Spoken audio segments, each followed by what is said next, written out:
Praise the Lord. കർത്താവിന്റെ അതിപരിശുദ്ധ നാമം വാഴ്ത്തപ്പെടുമാറാകട്ടെ. ഏവരെയും ഷാലേം ഇന്റർനാഷണൽ മിനിസ്ട്രീസിലെ വചന ശുശ്രൂഷയിലേക്ക് ഹാർദവമായി സ്വാഗതം ചെയ്യുന്നു. സർവശക്തനായ ദൈവം നമ്മെ ഒന്നിച്ചനുഗ്രഹിക്കുമാറാകട്ടെ. കർത്താവ് തരുന്ന ഈ വിലയേറിയ സമയത്തിനായി ദൈവത്തിന് സകല മഹത്വവും പുകഴ്ചയും ആരാധനയും അർപ്പിക്കുന്നു. എബ്രായ ലേഖനം 6-ാം അധ്യായം അതിൻ്റെ 10-ാമത്തെ വാക്യം ഞാൻ വായിക്കുന്നു. ദൈവം നിങ്ങളുടെ പ്രവൃത്തിയും വിശുദ്ധന്മാരെ ശുശ്രൂഷിച്ചതിനാലും ശുശ്രൂഷിക്കുന്നതിനാലും തന്റെ നാമത്തോട് കാണിച്ച സ്നേഹവും മറന്നു കളയുവാൻ തക്കവണ്ണം അനീതിയുള്ള ദൈവമല്ല. അവർ God is not a unjust God. ദൈവമക്കളെ, ദൈവം നീതിയുടെ ദൈവമാണ്. ഒരിക്കലും അൺജസ്റ്റ് കർത്താവിൽ നിന്നുണ്ടാകത്തില്ല. നാം ദൈവത്തിന് വേണ്ടി ചെയ്യുന്നതെല്ലാം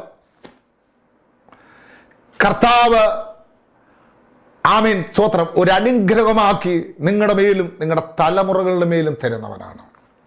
നീ വിശുദ്ധന്മാരെ ശുശ്രൂഷിച്ചിട്ടുണ്ടോ? ദൈവം നിനക്കതിന് പ്രതിഫലം തരും. ശുശ്രൂഷിച്ചുകൊണ്ടിരിക്കുന്നുവോ? മടുത്തുപോകാതെ ചെയ്യുക. സ്വർഗത്തിൽ പ്രതിഫലമുണ്ട്. നിന്റെ തലമുറകളുടെ മേൽ അതിന്റെ പ്രതിഫലമുണ്ട്. മത്തായിയുടെ സുവിശേഷം 10-ാം അധ്യായം അതിന്റെ 40 മുതൽ 41, 42 വാക്യങ്ങളിൽ നമ്മൾ വായിക്കുന്നു. നിങ്ങളെ കൈക്കൊള്ളുന്നവൻ എന്നെ കൈക്കൊള്ളുന്നു, എന്നെ കൈക്കൊള്ളുന്നവൻ എന്നെ അയച്ചവനെ കൈക്കൊള്ളുന്നു. പ്രവാചകൻ എന്ന് വെച്ച് പ്രവാചകനെ കൈക്കൊള്ളുന്നവന് പ്രവാചകന്റെ പ്രതിഫലമുണ്ട്. ആമേൻ. നീതിമാൻ എന്ന് വെച്ച് നീതിമാനെ കൈക്കൊള്ളുന്നവന് നീതിമാന്റെ പ്രതിഫലം ലഭിക്കും. ശിഷ്യൻ എന്ന് വെച്ച് ആമേൻ ഈ ചെറിയവരിൽ ഒരുത്തന് ഒരു പാത്രം തണ്ണീർ മാത്രം കുടിക്കാൻ കൊടുക്കുന്നവനും പ്രതിഫലം ലഭിക്കാതെ പോകയില്ല എന്ന് ഞാൻ സത്യമായിട്ട് പറയുന്നു. നമ്മുടെ കർത്താവായ യേശു ക്രിസ്തു പറഞ്ഞ കാര്യമാ, അടിവരയിട്ട് പറഞ്ഞ കാര്യമാ. നീ പ്രവാചകനെ ശുശ്രൂഷിച്ചിട്ടുണ്ടോ? നിനക്കതിന് പ്രതിഫലമുണ്ട്. നീ നീതിമാന്മാരെ ശുശ്രൂഷിച്ചിട്ടുണ്ടോ? നിനക്കതിന് പ്രതിഫലമുണ്ട്. ആമേൻ. നീ കർത്താവിന്റെ ശിഷ്യന്മാരെ ഒരു ഗ്ലാസ് വെള്ളം കൊടുത്ത് ആദരിച്ചിട്ടുണ്ടോ? നിനക്കതിന് പ്രതിഫലമുണ്ട്. എന്റെ ദൈവം നീതിയുടെ ദൈവമാണ്. നീ സ്തോത്രം ദൈവരാജ്യത്തിനു വേണ്ടി ചിലവഴിക്കുന്നതൊന്നും നഷ്ടപ്പെട്ടു പോയിട്ടില്ല. അതെല്ലാം കർത്താവ് തന്റെ അക്കൗണ്ടിൽ സൂക്ഷിച്ചിരിക്കുക. ആമേൻ. ദൈവപൈതലേ, ഈ ലോകത്തിലും വരുവാനുള്ള ലോകത്തിലും നിങ്ങൾക്കതിന് പ്രതിഫലമുണ്ട്. അതുകൊണ്ട് മടുത്തുപോകാതെ നന്മ ചെയ്യുക. മടുത്തുപോകാതെ നന്മ ചെയ്യുക. നിനക്കൊരു പ്രതിഫലമുണ്ട്. ഹല്ലേലൂയ. നമ്മുടെ കർത്താവ് നീതിയുടെ ദൈവമാണ്. നീതിയുടെ ദൈവമായ നമ്മുടെ കർത്താവ്. നമുക്കറിയാമല്ലോ, രാജാക്കന്മാരുടെ പുസ്തകം നമ്മൾ പഠിക്കുമ്പോൾ സരോഫത്തിലെ വിധവ ആ വലിയ ക്ഷാമത്തിന്റെ നടുവിൽ ദൈവദാസനായ ഏലിയാവിന് ഒരു കഷണം അപ്പവും അല്പവും വെള്ളവും കൊടുത്തു. ആമേൻ. സ്തോത്രം. അവളോട് പ്രവാചകൻ പറയുക, നീ യഹോവ ആമേൻ ഭൂമിയിൽ മഴ പെയ്യ്ക്കുന്ന നാൾ വരെ നിന്റെ കലത്തിലെ മാവ് തീർന്നു പോകുകയില്ല, നിന്റെ ഭരണയിലെ എണ്ണ വട്ടിപ്പോകത്തില്ല. അതേ ദൈവമക്കളെ, നീ വിശ്വസ്തയോടും ആമേൻ ആ പരമാർത്ഥതയോടും നീ ദൈവത്തിന്റെ ആമേൻ നാമത്തിനു വേണ്ടി എന്തെങ്കിലും ചെലവിട്ടാൽ ക്ഷാമം നിന്റെ ഭവനത്തിൽ നിന്ന് ഒഴിഞ്ഞു പോകും. ആമേൻ. സ്തോത്രം. യഹോവ ഭൂമിയിൽ മഴ പെയ്യ്ക്കുമ്പോഴും, ഓ എത്ര വലിയ ബ്ലെസ്സിംഗാ. അവിടെ കലത്തിലെ മാവ് തീരത്തില്ല. ഒരു പിടി മാവേ ഉള്ളൂ. ആമേൻ. ആ മാവ്, ഒരു പിടി മാവ് കലത്തിൽ കൈയിട്ട് ആ ദൈവത്തിന്റെ ദാസി എടുക്കുമ്പോൾ അടുത്ത ഒരു പിടി മാവ് അവിടെ വരിക. അതെ, നിന്റെ പേഴ്സിൽ നിന്ന് നന്മ ഒഴിയുവാൻ ദൈവം അനുവദിക്കത്തില്ല. നീ 100 എടുക്കുമ്പോൾ ആ 100ന്റെ സ്ഥാനത്ത് ദൈവം വേറെ ഒരു 100 വേറെ ഒരു മുഖാന്തരത്തിൽ കൂടെ ദൈവം നിന്റെ കയ്യിൽ തരും. നീ ഒരിക്കലും ആമേൻ ദരിദ്രനായി പോകുവാൻ ദൈവം അനുവദിക്കത്തില്ല. ആ സഹോദരിക്ക് 2 അനുഗ്രഹമുണ്ടായി. തന്റെ മരിച്ച മകനെ ദൈവത്തിന്റെ അഭിഷക്തൻ അവിടെ ജീവിപ്പിച്ചു. അതേ ദൈവമക്കളെ, നീ ദൈവത്തിന് വേണ്ടി നിൽക്കുക. ആമേൻ സ്തോത്രം. ദുഷ്ടപിശാച് നിങ്ങളുടെ ഭവനത്തിനകത്ത് കെട്ടുന്ന എല്ലാ കെട്ടുകളെയും ദൈവം തമ്പുരാൻ അഴിക്കും. ആമേൻ. കാരണം നീ ദൈവത്തിന് വേണ്ടി നിൽക്കുന്ന വ്യക്തിയാണോ, നിശ്ചയമായും നിന്റെ ജീവിതത്തിൽ അനുഗ്രഹം ഉണ്ടാകും. ആമേൻ. ബോവസ് രൂത്തിനോട് പറയുന്ന ഒരു കാര്യമുണ്ട്, യഹോവ നിന്റെ പ്രവൃത്തിക്ക് പ്രതിഫലം തരുമാറാകട്ടെ. ഇസ്രായേലിന്റെ ദൈവമായ യഹോവയുടെ ചിറകിൽ ആശ്രയിച്ചു വന്നിരിക്കുന്ന നിനക്ക് യഹോവ പൂർണ്ണ പ്രതിഫലം തരട്ടെ. എന്തുകൊണ്ടാ ദൈവമക്കളെ? മോവാബ് ദേശക്കാരി, ആമേൻ, ചെറുപ്പക്കാരിയായ സഹോദരി, ആമേൻ, തന്റെ ഭർത്താവ് മരിച്ചു. തന്റെ അമ്മായിയമ്മയോട് ചേർന്ന് അവരുടെ പുതുഭവനത്തെയും ചാർച്ചക്കാരെയും വിട്ട് അമ്മായിയമ്മയോട് ചേർന്ന് ബേത്ലഹേമിൽ വന്നു. വേണമെങ്കിൽ അവൾക്ക് ആമേൻ വേറെ ഒരു കല്യാണം കഴിച്ച് ഓർപ്പയെ പോലെ ജീവിക്കാമായിരുന്നു. എന്നാൽ അവൾ ഒരു തീരുമാനമെടുത്തു, ഞാൻ എന്റെ അമ്മായിയമ്മയോട് പറ്റി നിൽക്കും. ആമേൻ സഹോദര, നീ പോകുന്നിടത്ത് ഞാനും പോകും. നിന്റെ ജനം എന്റെ ജനം. നീ മരിക്കുന്നിടത്ത് ഞാനും മരിച്ചടക്കപ്പെടും.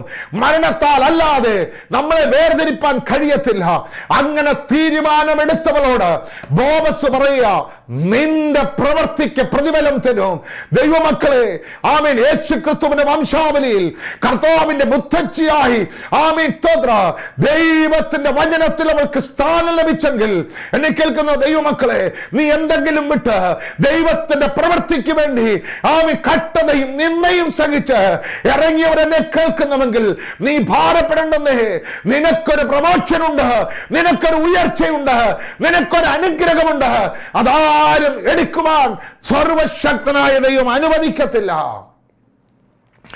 ആമീൻ. ദാവീദ് രാജാവായി വരുമ്പോൾ, ആമീൻ, ദാവീദ് 2 ശമൂവേൽ 9-ാം അധ്യായത്തിൽ, ആമീൻ, ദാവീദ് യോനാഥാന്റെ നിമിത്തം, ആമീൻ സ്തോത്രം, ദയ കാണിക്കേണ്ടതിന് ശൗലിന്റെ കുടുംബത്തിൽ ആരുണ്ടോ എന്ന് അന്വേഷിക്കുക. നോക്കെ, യോനാഥാൻ ദാവീദിന്റെ ഹൃദയവുമായി പറ്റിച്ചേർന്നവനാ. ശൗലിന്റെ കയ്യിൽ നിന്ന് ദാവീദിനെ വിടുവിച്ചു. ദാവീദുമായി യോനാഥാൻ സഖ്യത ചെയ്തു.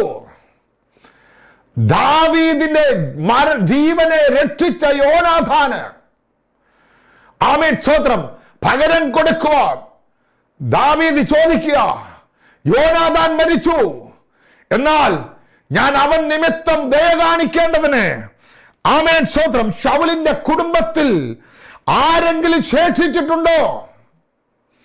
ആമേൻ. 2 കാലും മുടന്തനായ യോനാഥാന്റെ ഒരു മകനുണ്ട്, മെഫീബോശേത്ത്.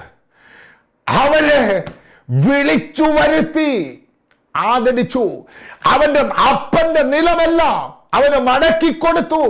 അവന്റെ മേശയിൽ നിന്ന് ഭക്ഷിക്കുവാൻ അവൻ അനുവാദം കൊടുത്തു. രാജഗൃഹത്തിൽ നിത്യം വസിക്കുവാൻ അവന് അനുമതി ലഭിച്ചു. ദൈവവൈതലേ, ഇന്ന് പകല് നീ മറന്നു പോകരുത്. ഈ വചനം നീ കേൾക്കുമ്പോൾ നഷ്ടപ്പെട്ടതെല്ലാം മടക്കിത്തരൂ. നീതിയോടും വിശ്വസ്തയോടും ദൈവത്തെ സേവിക്കുന്ന ദൈവമക്കളെ, നീ മരണപ്പെട്ടാലും നീ മാറ്റപ്പെട്ടാലും നിന്റെ അനുഗ്രഹത്തെ നിന്റെ തലമുറകളുടെ മുമ്പിൽ കർത്താവ് വിളിച്ചു വരുത്തി അതെല്ലാം അവർക്ക് മടക്കി കൊടുക്കും. നന്മകളെ ദൈവത്തിനും ഒരിക്കലും നീ മടുത്തു പോകരുത്. ദൈവം നിന്നെ മാനിക്കുവാൻ ശക്തനാണ്. ആകയാൽ ആമേൻ സ്തോത്രം, ദൈവത്തിന്റെ വചനം നമ്മളോട് പറയുന്നു, ഹല്ലേലൂയ, നീ കർത്താവിന് വേണ്ടി ചെയ്യുന്നത് ദൈവം നിന്റെ പ്രവൃത്തിയും വിശുദ്ധന്മാരെ ശുശ്രൂഷിച്ചതിനാലും ശുശ്രൂഷിക്കുന്നതിനാലും തന്റെ നാമത്തോട് കാണിച്ച സ്നേഹം മറന്നു കളയുവാൻ അനീതിയുള്ള ദൈവമല്ല. അനീതിയുള്ള ദൈവമല്ല. Our God is not unjust God. ദൈവം നീതിയുടെ ദൈവമാണ്. നീ എന്താ വിതയ്ക്കുന്നത് നീ കൊയ്യും. നീ ദൈവവേലയ്ക്ക് വേണ്ടി ചെലവിടുന്ന വ്യക്തിയാണോ? ആത്മാർത്ഥമായി പ്രാർത്ഥിക്കുന്ന വ്യക്തിയാണോ? ദേശങ്ങൾക്ക് വേണ്ടി ഇടിവിൽ നിന്ന് കരയുന്ന വ്യക്തിയാണോ? നിന്നെ ദൈവം മാനിക്കും. ദൈവം നിന്നെ അനുഗ്രഹിക്കും. ആകയാൽ സ്തോത്രം, ഈ വചനങ്ങളാൽ സർവശക്തനായ ദൈവം നിങ്ങളെ അനുഗ്രഹിക്കുമാറാകട്ടെ. പരിശുദ്ധ ദൈവമേ, സ്വർഗീയ ഞങ്ങളുടെ കല്ല കർത്താവേ, നല്ല സ്തോത്ര സമയത്തിനായി സ്തോത്രം. എന്റെ കേൾവിക്കാർക്കായി പ്രാർത്ഥിക്കുന്നു. ഈ വചനത്തിന്റെ അനുഗ്രഹം അവരുടെ മേൽ പകരണമേ കർത്താവെ. നീതിയോടും വിശ്വസ്തയോടും കർത്താവിന് വേണ്ടി നിൽക്കുവാൻ വീണ്ടും ഓരോരുത്തരെ ദൈവം അനുഗ്രഹിക്കണമേ. ദൈവവചനത്തിന്റെ എല്ലാ അനുഗ്രഹങ്ങളും അവരുടെ മേൽ റിലീസ് ചെയ്യുന്നു. രോഗങ്ങൾ സൗഖ്യമായി, ബന്ധനങ്ങൾ അഴിഞ്ഞ് അവർ ഫ്രീ ആകട്ടെ കർത്താവെ. അങ്ങയുടെ നാമത്തിൽ അനുഗ്രഹിച്ചു പ്രാർത്ഥിക്കുന്നു, യേശു ക്രിസ്തുവിന്റെ നാമത്തിൽ തന്നെ. Amen and God bless you all. നിങ്ങളുടെ പ്രാർത്ഥനാ വിഷയങ്ങൾ സ്ക്രീനിൽ കാണുന്ന നമ്പറിൽ വിളിച്ച് ഞങ്ങളെ അറിയിക്കുക. ഞങ്ങൾ നിങ്ങൾക്ക് വേണ്ടി പ്രാർത്ഥിക്കും. സർവശക്തനായ ദൈവം നിങ്ങളെ അനുഗ്രഹിക്കുമാറാകട്ടെ.